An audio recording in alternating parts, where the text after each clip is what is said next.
Dear students, welcome you all in this new session. I, Mrs. Sarita Master, Government Higher Secondary School, Mangalore, working as an English teacher. Let us take up the poetry portion of Tulip Series 10. Our first poem from poetry portion is Prayer, whose poet is G.A. Mahzur. Let us read the whole poem first. Lord, you are my hope and trust. Lead me to the way of truth. How long shall I dwell in ignorance? Pour me the nectar of knowledge. Lend me ear to my wailing and pleas. Cure me of ills and pains. Be kind each moment to me. Let me never feel in want. Save me from sloth, infirmity, and doubt. Surcharge my heart with passion, zest, and hope. Let me not ever chant the sleep-inducing tales. Let me sing the song which infuse life into the dead.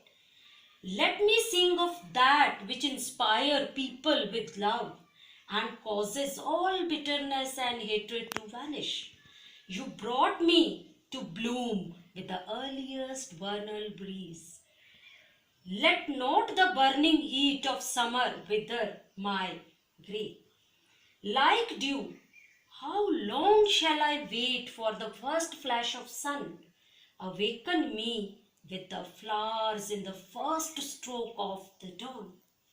In form, I am a man. In substance, far from humanity.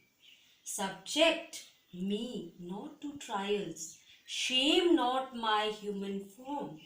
Forsaken by men am I, and so they call me Mahzur.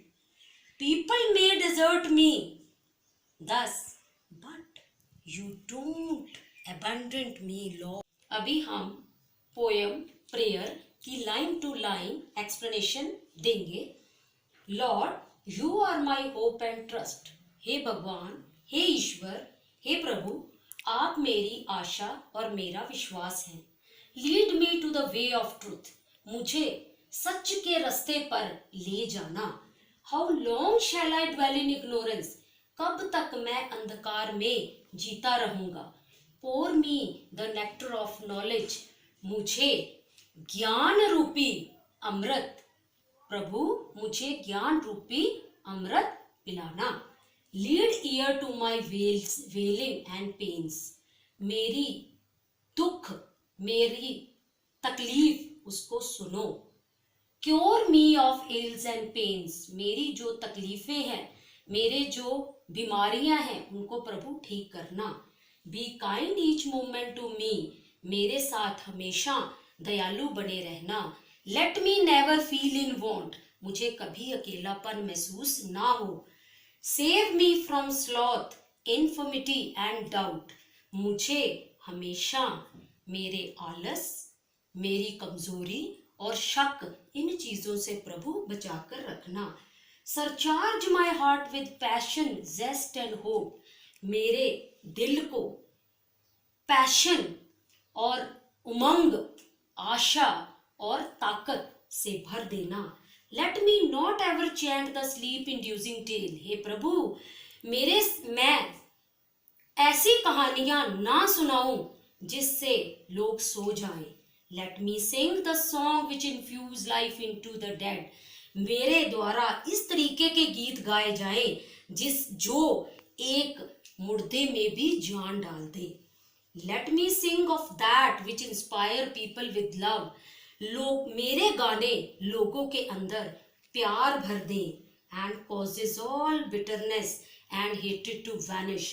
उनके अंदर जो भी कड़वाहट, जो भी नफरत, वो खत्म हो जाए. You brought me to bloom with the earliest vernal breeze. आपने मुझे, हे प्रभु, कवि के दिल को जो स्प्रिंग सीजन, बसंत मौसम की पहली हवा के झोंके की तरह उसके दिल को भर देना. और ताकि जो समर सीजन की, जो गर्मियों की गर्मी है, कहीं उसके जोश को खत्म ना कर दे. Like dew how long shall I wait for the first flash of sun. जिस कवि अपने आप को एक ओस की बूंद के साथ अपने आप की तुलना कर रहे हैं, वो कहते हैं मैं एक ओस की बूंद की तरह किस तरह मैदान में पड़ा रहूं और सूरज तक पहुंचने के लिए इंतजार करता रहूं। Awaken me with in the flowers in the first stroke of the dawn. हे प्रभु, मुझे जिस तरह अर्ली सुबह सुबह फूल खिलते हैं उसी तरह प्रभु मुझे ताकत दो, मैं भी सूरज की पहली किरण के साथ खिलूं। In form I am a man. एक ऊपरी ढांचे से मैं एक इंसान हूं, एक आदमी हूं, but in substance far from humanity, but मेरे अंदर इंसानियत बिल्कुल भी नहीं है। Subject me not to trial. हे प्रभु, मेरी इस इनह्यूमैनिटी को देखते हुए प्रभु मेरी परीक्षाएं मत लेना और ना ही मेरे इस इंसान रूपी ढांचे की कोई मजाक उड़ाना। Forsaken by man I am। मुझे लोगों ने छोड़ दिया है, मुझे लोगों ने त्याग दिया है। एंड सो दे कॉल मी महजूर। इसीलिए वो मुझे महजूर के नाम से जानते हैं, जिसका मतलब है छोड़ा हुआ। पीपल मे डिजर्ट मी। लोग चाहे मुझे छोड़ दें हे भगवान, but you don't abandon me Lord. किसी भी हालात में, किसी भी कंडीशन में आप प्रभु मेरा साथ मत छोड़ना। Thank you.